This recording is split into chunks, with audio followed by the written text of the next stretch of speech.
Here I come. There we go. All right, everybody. Hello. Hello. I've missed you. Gosh, it's just only been a couple of weeks, right? But last week we had our replay because I was on vacation. So I'm excited just to be back here live chatting. As you know, every single Monday for Midlife Mojo Mondays, I'm here at the 2 p.m. ish hour. So for those of you who are regulars, look at me on time today, right? No ish today. Very exciting. You know, I always like to pat myself on the back for that one.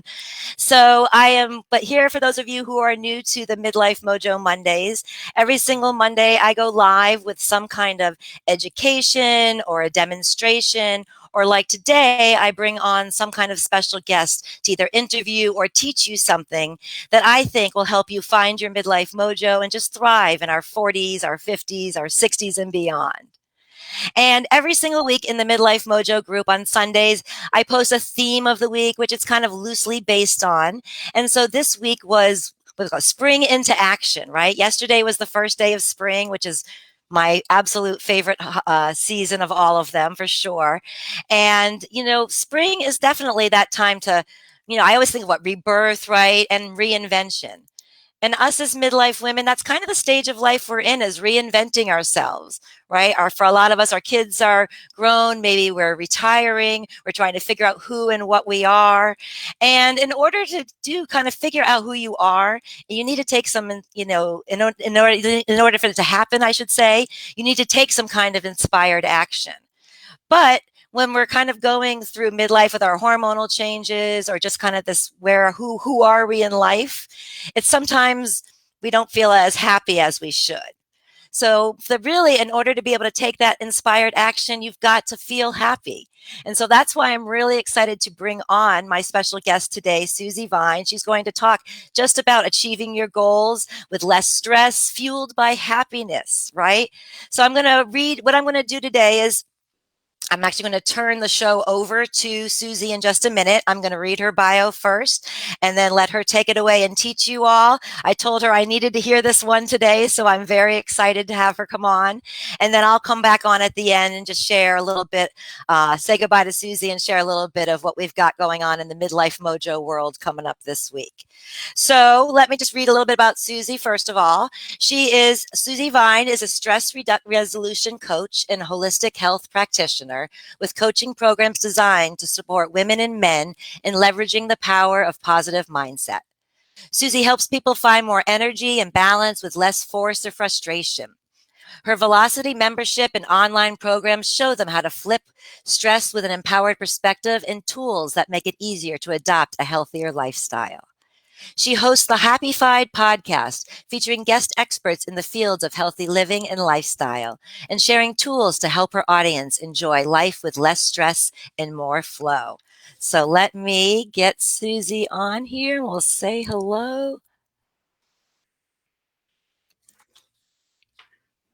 There she is. All righty. Hello, hello. Yay. Thank you so much for being here.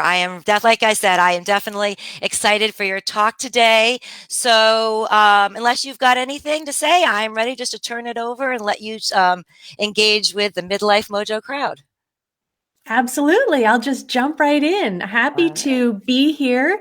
And I am definitely celebrating spring too. Definitely needed a new season, a new reason to get a fresh perspective, trying to do a little bit of spring cleaning around here. And really, because this winter, I mean, winter can be a tough season, even if you're in Florida like Jill or in San Diego like I am.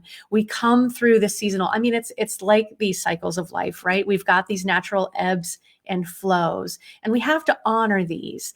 And so I also want to point out that while the topic today is happiness and how you can use that to your advantage, I'm not an advocate of this, put a smile on and pretend like everything's okay, right? Not an advocate of fake it until you make it. I mean, there are some tools, there are some techniques that you can use to start building more happiness, and we'll dig into that. But I also absolutely, I think it's so important to honor what's going on and be aware, be tuned in, because life comes at a pretty high clip. The volume can get really high, and we can start to not notice what's going on with us. So, a lot of this that we'll talk about today as we roll through some of the topics that I have notes here. So, if you see my eyes drop down the page, it's just because I don't want to lose my place or talk in circles. But learning how to turn inward, to tune in, and to receive these messages, it makes it easier to be happy. And, there's no varnishing over the fact we have been through a year. So, we don't have to go too deeply into that. But of course, if you have questions or comments, I would love to see those in the chat. I'll try to keep an eye over on Facebook as well. But if you've given Be Live permission to see your comments, then I should be able to see these here in the studio. So I'd love to interact and really tailor this to you. So if you're live today, let me know, and I'm happy to engage in this conversation, because it's really about what works for you. I'm a shop girl. I love tools and the best tool for the job. Not every tool works for everybody, but if you've tried it out before you're really in the heat of the situation, then you've got this to draw back on. So let's go ahead and dig in. So what I wanted to share today to really shine a light on is that not only are happy people more fun to be around, but they're also more successful and they have a greater social impact. So if you feel like being happy means you're not paying attention, you're not engaged, do you remember the bumper stickers? If you're not angry, you're not paying attention. I can date myself in this group. I love it. I'm going to kick back all my old 80s references now that we can all just have it all on the table here. Being happy doesn't mean that you're not engaged. In fact, it helps you be more socially active. We'll take another look at that a little bit further along in the course of the conversation today. So, ladies, it might feel like it's indulgent to put a priority on your own happiness, but we're going to take a look at the reasons why. You have permission to put your happiness first, to make yourself a priority, and to have the healthy boundaries that it takes to create the environment where your happiness has the opportunity to thrive. Because we tend to give and give and give, right? Things pop up on the list, and it's easy to put ourselves a little bit further down the list and not attend to what we need to. So this is why I really love to talk about having healthier boundaries, recognizing we deserve to be a priority, and all of this that we'll dig into. So let me know in the chat. Let's just take a bit of a litmus test too. Do you consider yourself to be a naturally happy or positive person? Is it something that you struggle with? Of course, as I've already mentioned through the course of this last year, even if you were a pretty resilient and positive person, it's maybe feeling a little more difficult and challenging right now. That's why we're so grateful it's spring. The sun is coming back. The energy is changing. Things are loosening up. We're being able to move more freely again, get together in some more safe social situations. So let's take advantage of this momentum and start really nourishing and restoring ourselves along with this season of growth and color and connection. So first point that I wanted to make is that you deserve happiness.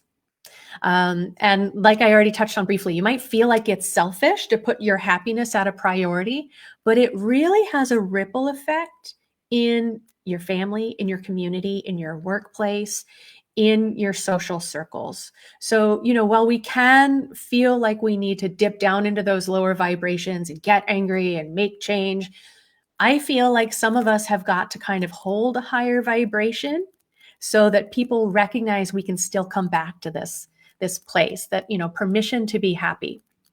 Now, it's not an easy task for everybody. Not everybody is wired for happiness. Our brains actually, biologically, were wired to put more attention, to learn more lessons from stress, from those difficult situations. That's how we learned, right? We ran from the tiger, and then we learned to be wary of the bush that the tigers hang out in. We remember these situations. It's that primitive stress response. And so much exciting science has come out of the last 20 years. We recognize now that with neuroplasticity, even if your natural default isn't positivity, you don't naturally default to being happy and looking on the brighter side. We can train our brains. We can develop these tools and build a perspective to make it easier to come back to happy. So we'll take another look at that too as we dig in. I will probably quote many times through the course of the next half hour or so the work of Sean Aker. He's a terrific Harvard researcher. He did the TED Talk, The Happiness Advantage, and a book by the same name, really funny TED Talk about the importance of happiness and ways to train yourself. So I highly recommend his books and some other researchers in the field of positive psychology. And it's so exciting to see this focus now being put on the benefits of coming from a positive state of mind. So, some of the benefits of being positive or being happy, it helps you be more resilient. It helps your body and as well as your emotions be healthier. And as I mentioned briefly before, it helps you be more engaged in your community. When you're happy and you value that, you value the well-being of others, and it becomes more important to you. So people who tend to be more positive tend to be more engaged in civic outreach and efforts and that sort of thing. So, like I'm saying, it doesn't mean you're not paying attention. In fact, you might even be more tuned in to the well-being of those around you. It also, being happy helps you be more creative and open to new solutions. So think about it. When you're in that stress response, you're really triggered, you are so laser focused on what is going on what has got you fired up. It's that laser focus. It's part of that biological reaction, that lizard brain or the amygdala, right? That just puts us on autopilot. When we are more conscious in our thought, we're calling in more awareness, it literally opens up our field of vision. And we have more ability to see opportunities that are around us. So that's a lot more supportive. It's really powerful in that ability to have creative problem solving, to notice possible solutions that might be outside of that narrow frame of focus and help us solve issues more easily. So I'm a fan of creativity. I used to work in technical theater. I painted sets and built the props. That's why I love tools, consider myself a shop girl. So anything I can do to foster my creativity and move into that right brain thought to foster those, more creative left hand activities. That's how I have to remember which side of the brain is involved. I'm an advocate. When you are positive, when you're happy, you're more open to feedback. You're a little less guarded or concerned. You're a little less on edge. So it helps you be more successful when you can receive comments without being defensive and guarded. So that's a really powerful aspect of it as well. And I was mentioning before, it might help to remember something that I've heard people refer to several times before. So you might be familiar with the saying, good experiences are like Teflon and bad experiences are like Velcro. And that's literally because of that biological response that we have, that we're kind of set up to remember those difficult experiences. Stressful situations are powerful teachers. So in order to overcome that Teflon effect of good experiences, we can start wiring our brain to recognize we value those happy experiences, those positive situations, so that they have more value when they come along and they're easier to remember. One of the things that I like to suggest, because life is not all sunshine and rainbows, I'm happy and willing and able to admit that, but that we have those good times. And so one exercise that I like to do, if you have 15, 20 minutes to sit down and journal, perhaps in place of a meditation, I encourage you to write out a happiness inventory and list some of your happiest life experiences. Just have a list, run down the page. It doesn't have to get really in depth. Give yourself some time to think about it too. Start that list and come back to it. Because like I said, these aren't the situations that our brain are really wired to hold on to. So give it some time to germinate. And then moving forward, as you have some time to journal or for reflection, call up one of those experiences and really drop into that memory. Really feel it. Who were you with? What were you doing? Where were you? What are the sights, the scents, the tastes? Was there food involved? I think there's a lot of food involved in happy experiences in my life. And journal on that and really live into that experience, because like I'm saying, this helps the brain recognize that this is a really valuable, important memory. And the more you really relish these moments, the happiness, the gratitude exercise that I'm sure you've heard about, that's why they work. They're teaching your brain what you value. They're putting the value on happiness. I'm just going to take a quick look over here, multitasking Susie, and see if there's any comments. So, like I said, if you comment to be live, if you let them see your post, then I should be able to see it pop up here in the room with us. So the next point that I wanted to cover is to dig in a little more deeply on how we can train our brain to be happier. So meditation and mindfulness are really effective in part because they help us release that attraction, that feeling that we have to engage with all of the thoughts that we have. A lot of unhappiness comes from feeling frustrated or upset about the events of the past, or being worried about what hasn't even happened yet, right? And when we give our power away to the past and the future, we don't have the power in this moment, in the present, where we are right now and where we can have the greatest impact. So mindful breathing, if meditation isn't your jam, and it's hard for me to sit still and quiet my mind for an extended period, so tuning into my breathing is an exercise that works a little bit better, or having a guided visualization where you can let a voice, kind of guide or calm your thoughts. Recognizing that when those distractions come to mind, you don't have to engage. You can just let them float right on by, watch them go, don't judge yourself for having them. This helps you not feel like you have to engage in every reaction that you have as you're going through the day-to-day life. You have that strength, you're building that muscle to be more present and less triggered. So if you've had a little bit of trouble of buying into meditation or mindfulness, maybe this is a perspective that will help you come back to it.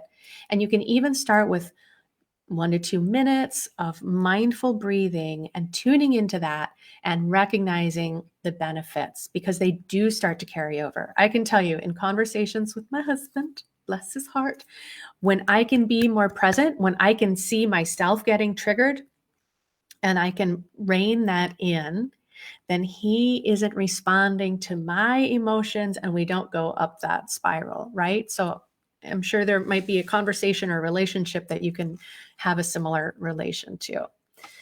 So the power of mindfulness is terrific because it really it helps you build that muscle of not buying into every thought, every reaction that we have.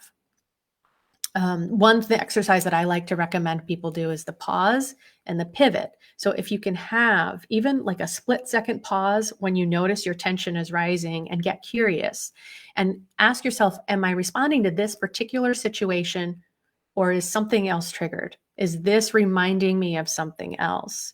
It helps to bring you from that reactive state, that sympathetic stress response, into a more mindful, using that prefrontal cortex to have more awareness. And then you have a lot more power in the outcome of the whole situation.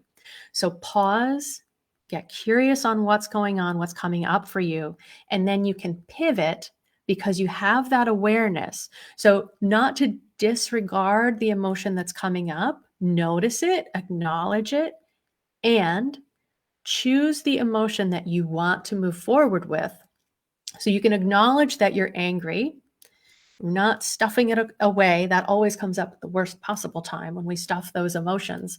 But then recognizing, in order for myself or the other person in this conversation to get the best outcome, I'm going to take a deep breath. I'm going to draw on some patience, right? I'm going to get some clarity and then have a lot more power in the outcome. So the pause and the pivot is one of those tools that I like to recommend that people try.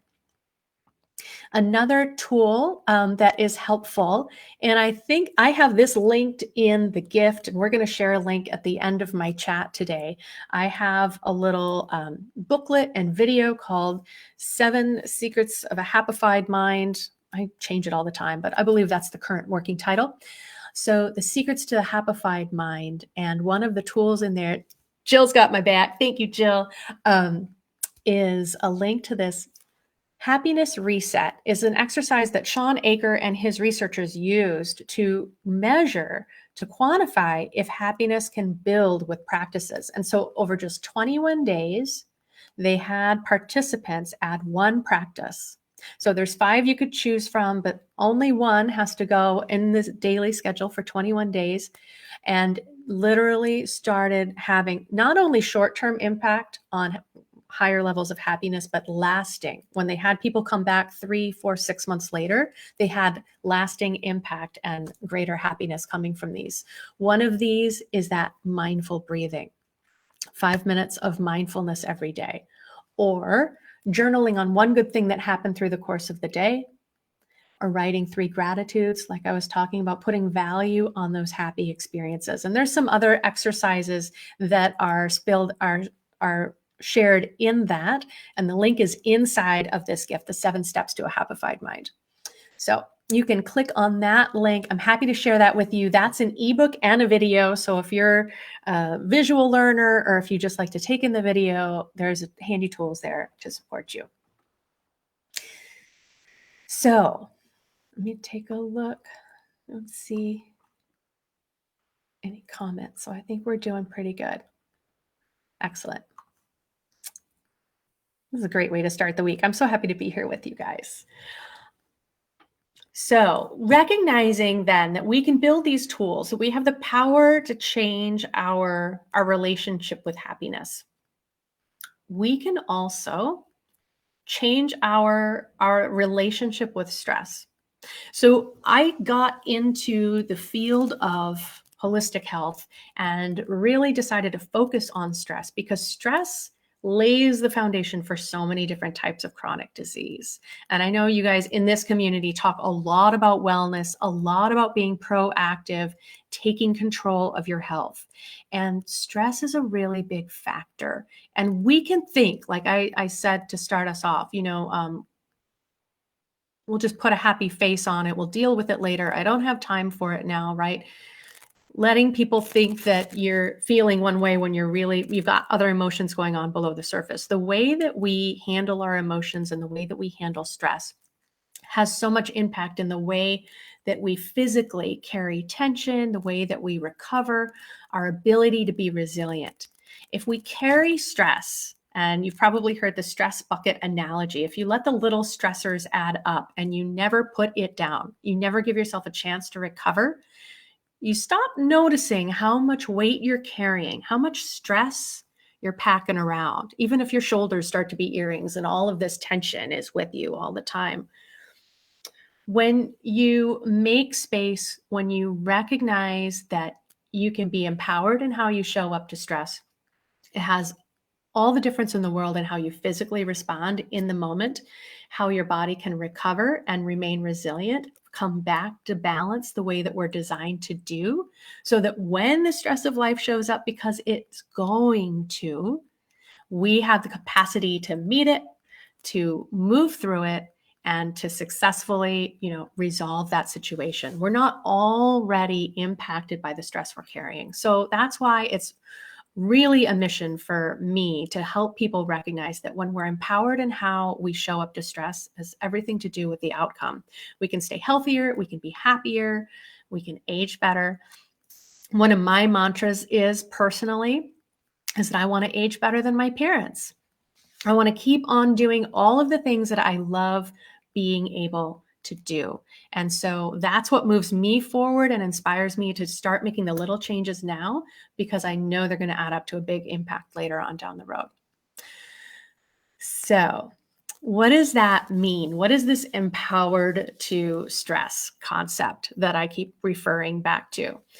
We get a lot about the way we show up to stress in the way that perhaps it was modeled in our families or in our culture. or in a workplace, right? We pick up a lot of cues. We learn a lot along the way.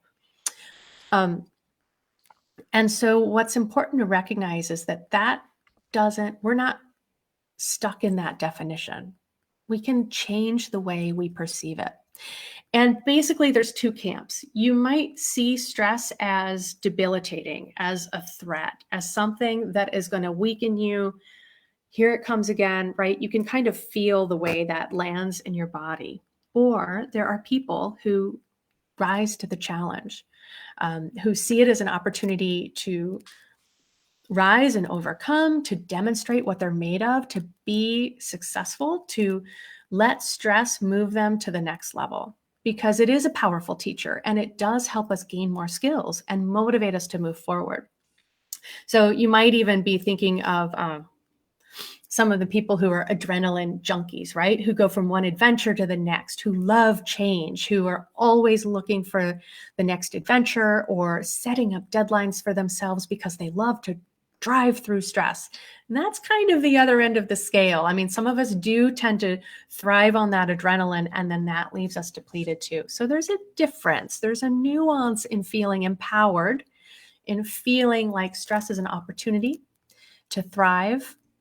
And it's definitely different from feeling that these stressful situations are a challenge or a personal threat, something that's going to overcome or weaken you.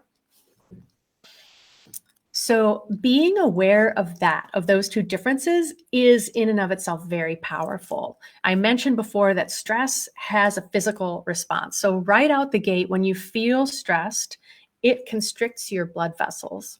And that's why, one of the most front of mind correlations between stress and illness is heart disease and high blood pressure and heart attacks, right? You've always heard of the people who had the heart attack or the event, and it's because they had the stressful lifestyle. They worked around the clock. They weren't taking care of themselves.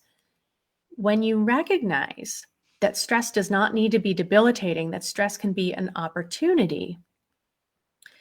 And watching some videos, this is how they measured this in the subjects that participated in this study, immediately changed the way they physically responded to stress. They didn't have that vascular constriction that over time and repetition leads to heart disease. In fact, instead, it was more like moments of joy, of confidence, right? Of a thrilling challenge rather than a debilitating one. So I think that's so empowering to recognize that by just changing our perception without having to think of it every day and come back to it and build that skill, being aware that if you've perceived stress as debilitating, you can find reasons that it's beneficial in your life. It helps us learn. It helps us move to the next level.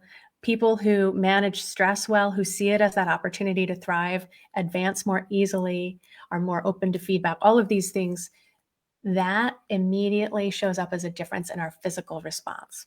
So one of the things that I like to do too, as long as we're going down this, how we view stress, in those stressful situations, you might be familiar with some of the physical responses. You feel your palms sweat, or you feel your heart pound a little bit, or you feel, butterflies in your stomach, right? Those are just the biological actions of the stress response.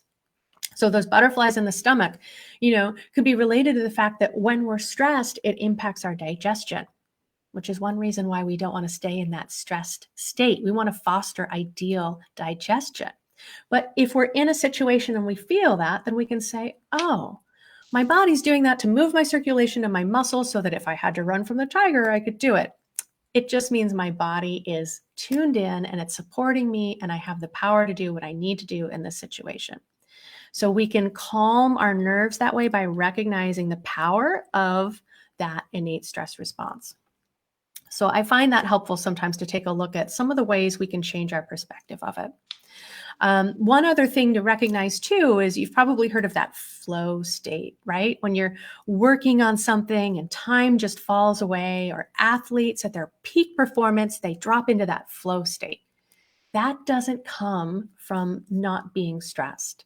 That is a result of driving yourself, of pushing yourself to the next level. And so recognizing that healthy quality of stress can move you into flow so that you can excel.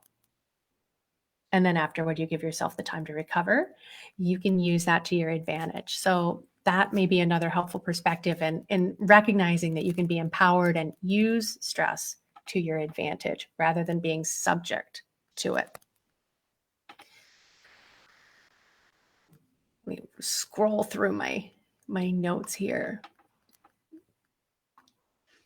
See any questions or comments. So let me know if you have any at all. And so one of the other things, I kind of got out of order in my notes, so bear with me for just a second. But one of the other things that I wanted to come back to is the benefit of how happiness helps us do better a little bit, right? And when we are feeling happy, when we're in a positive state of mind, there are some really interesting things that they measured through the course of the research that they've been doing. First of all, happiness releases the dopamine in our brains, right? So dopamine and serotonin are those feel-good chemicals. When dopamine is active in our brain, it's also lighting up the learning centers. So when we're happy, we're more easily able to learn, to record these memories, and respond to the world in a more positive way. So that's another thing that I think is really helpful in recognizing the power of positivity. And so in our society, we tend to feel like I have to work really hard, I need to be successful, then I can be happy. I'm going to get the great job. Now I want a promotion. When am I going to get that raise? Then I'll be happy. I want to move to the house. Then I need to remodel the kitchen. What are we going to do about the basement? When we get it all done, I'll be happy, right? There's all kinds of ways in which we've got this finish line on happiness, and then we keep moving the goalpost. So what's really helpful is to recognize that when we are already happy, success comes more easily. So one thing that I love to encourage people to do is, if you have a project going on, if there's something that you're working towards, be it eating healthier, or moving your body more, or improving your sleep, whatever it is, break that process down. Instead of being really focused on the outcome goal, break it down into milestones, and then decide how you can reward yourself along the route to your ultimate destination. Because when we're so focused on the outcome, it can be really hard to stay motivated and engaged. We all know willpower is a finite resource. And so it's really hard to use that to power ourselves through building new habits and breaking old ones. But when we celebrate, the milestone for this week is I'm going to work out 3 days out of 5. I'm going to give myself a reward. That keeps me on track. That doesn't set me back, but I've got a short-term goal to work towards. At the end of the month, if I've met that goal 4 times out of the 4 weeks, here's another reward for myself. So that's another thing that I love to suggest people do is give ourselves rewards along the route to the ultimate goal, so that we can notice our progress and stay tuned in and happy with the way that things are moving forwards, right? We get more confidence in recognizing our progress, and that self-worth grows along with it, because we can be pretty hard on ourselves, especially if we're letting stress take the wheel and we're in that triggered response. So the more opportunities we give ourselves to come back to positive, the better. And the more that we're building those muscles of positivity so that it carries us through.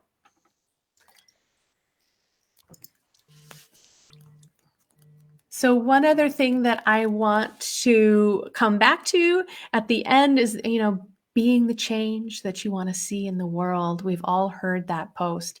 And so when you're thinking about, is it worth the effort? Happiness doesn't come easily to me. Now I need one more thing to do, right? Do I really need to start a gratitude journal or something to that effect? When you see the benefit, not only for yourself, but in the people around you, it can be really empowering. One newer statistic that I just came up with from some researchers, Nicholas Christakis and James Fowler. So they were looking at social networks and found that happiness can be contagious up to 3 degrees. So if you know the 6 degrees of Kevin Bacon, right? 6 degrees of separation. When you're in a more positive state, when you're able to share some of your happiness with 1 degree, the next person, then the friends of that person, that 2nd degree, are impacted. And then the friends of them are also impacted. I'll be that workplace groups in whatever degree, but 3 degrees of happiness moving forward in the world. So when you think about, is it worth doing a little bit extra, doing a random act of kindness to brighten somebody's day, even smiling at somebody else? These little engagements that start to ripple out, I think it's really powerful that they found a way to measure that, the 3 degrees of happiness. So that might be something else you can take with you. And so to recap some of the key points that we covered, we took a look at how much you deserve happiness, that it's not a selfish quest. It actually benefits yourself, your family, the people that you love, and the circles that you move around within. That when you're happy, you're less stressed. You can train your brain to be happier. There's some great different techniques and tools within the resource that I'm sharing, the 7 steps to a happified mind. And you can change the way you feel about stress, which changes the physical and the emotional impact of stress in that moment and with lasting effects.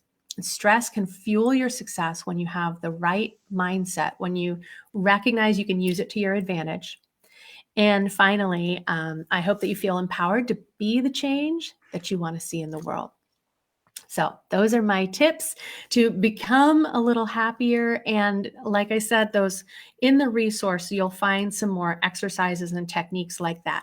Happiness inventory, a link to check out Sean Aker's happiness challenge, that 21-day process where you can bring in really short exercises, choose one of those 5 over 21 days, and start to recognize our brain can be trained to bring in more happiness. So, All right, you're all done. there we I are. just I hit a button and there I was. So that was perfect timing, I guess then.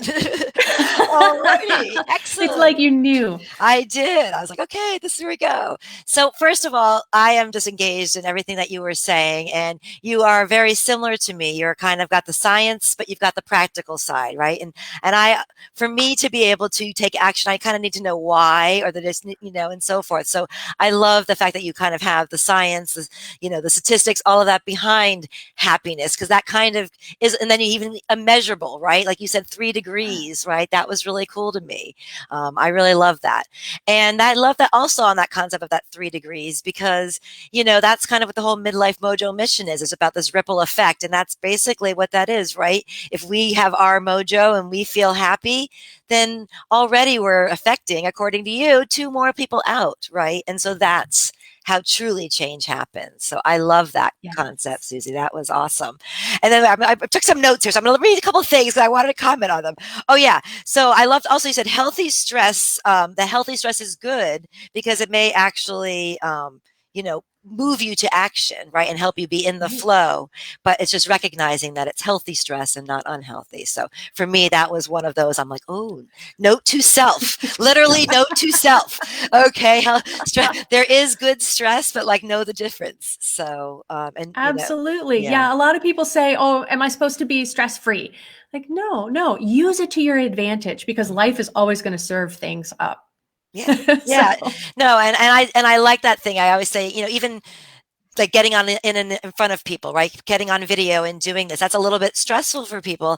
But when you just kind of, realize that's all those feelings that you're feeling, that nervousness, that's actually something that's making you move forward. And it's not a bad yes. thing. And then it goes away once you get up here and start talking and stuff. So I love that. And one more last thing I wanted to comment. I heard you say it again that there's some references to those TED Talks. So I definitely want to, Mhm. ladies, make sure you check that out. I love that whole concept of positive psychology. What a cool, what a cool concept of that, and a whole education behind that. So, and a whole science behind that. So I really, really love that. So Susie, thank you so much. Please, I want you to, ladies, in the kind of intro there on the post is a link to her website, I believe, but Mhm. also I'm going to have her put the link to the free gift in the comments, so you can definitely go ahead and grab that and just reach out to her and just and just learn, because absolutely it has been I know I have gotten a lot out of this, so thank you so much. Absolutely. I'm so happy to be here in this community. This is the kind of conversation we need to have, right? When we feel stressed, we sometimes disengage, we pull back, we think, oh, I don't want to bring anybody else down. But community is the best Yeah. source of restoring and refueling ourselves. So this is such a fantastic place that you've built here. I'm so happy to be here, Jill. Thanks. Thank you. Absolutely. All right. I'm going to take you off. You hang tight for me. All right, ladies, there we go. Another awesome Midlife Mojo Monday. Reminder, we're here every single Monday at 2 p.m. with some kind of education, demonstration, or like today, a special guest. You know, that's definitely one of my missions is to, bring you a lot more resources because I have my zone of genius, but there are so many people out there and so many wonderful women that I'm meeting that have their zone of genius. And I want you guys to all benefit from that so we can all thrive naturally as we move forward in our lives. So I do want to share with you what is going on here in the Midlife Mojo world. There is a lot. And that's, again, and in addition, that's just, I want to bring you these resources, give you this support, give you this education, give you all I can so that you can go out there and find your own midlife mojo. So number one, this week through now through the 29th, just about every single day, I am giving a free webinar called 3 Simple Ways Midlife Women Can Create Lasting Weight Loss. And I'm going to post another thing in the group in just a little bit. There's already been one. There's links and so forth, and emails have gone out. But go ahead and register for that. If you stick around live to the end, there's a couple of gifts that I give. But also at the very end of that, I go over my 6-week program, my Win at Weight Loss program, which is all about incorporating intermittent fasting and essential oils into your lifestyle to lose weight and just live a happy, healthy lifestyle. So, and I give a special offer only in that webinar. A special discount is a pretty big one too. So definitely register so you can learn and check out the link and watch the replay, even if you can't make any of the times, but get in on that. And then number 2, you've probably seen some posts about the Healthy Life giveaway that I'm in right now. So that is a giveaway with dozens of free gifts that people like myself are offering in just all different areas to help you with your mind, your body, your spirit. I'm giving away 2 free ebooks, my 25 frequently asked questions about intermittent fasting for the midlife woman, and sensible weight loss, all about essential oils and losing weight. See a theme here? So anyways, so definitely go ahead and make sure you click because there's lots and lots of wonderful free gifts that you can enjoy. And then the last thing that I wanted to mention is that you're going to be seeing, I've already sent out, I think, 1 email, but you'll be seeing over the next week or so, it's time for the next Midlife and Munchies workshops. So myself and Chef Mary Mick, every other month, we put together 6 workshops this year to provide some kind of education using the essential oils on some topic important to the midlife woman. I'm going to then share some kind of demonstration on a product that you can make. So this month happens to be Melt the Midlife Middle, right? So we're talking about the intermittent fasting and essential oils, and I'm going to show you how to make a exercise roller ball at the end of that. And then Chef Mary Mick has got 2 awesome recipes to go along with the theme that she's going to demonstrate. And so when you register for that, you also get the replays and the recipes. So definitely look for those. So lots and lots of good stuff. That's just the tip of the spring iceberg. Wait till you see what I've got coming up in April and May and going into the summer. Lots of goodies, but always just tune in here on Mondays at 2 p.m. Eastern time. Love to see you guys in the group. Any questions, anything going on positive in your life you want to share with the group, definitely put it in there. And I think that is it. So have a great one, and let me send us off here.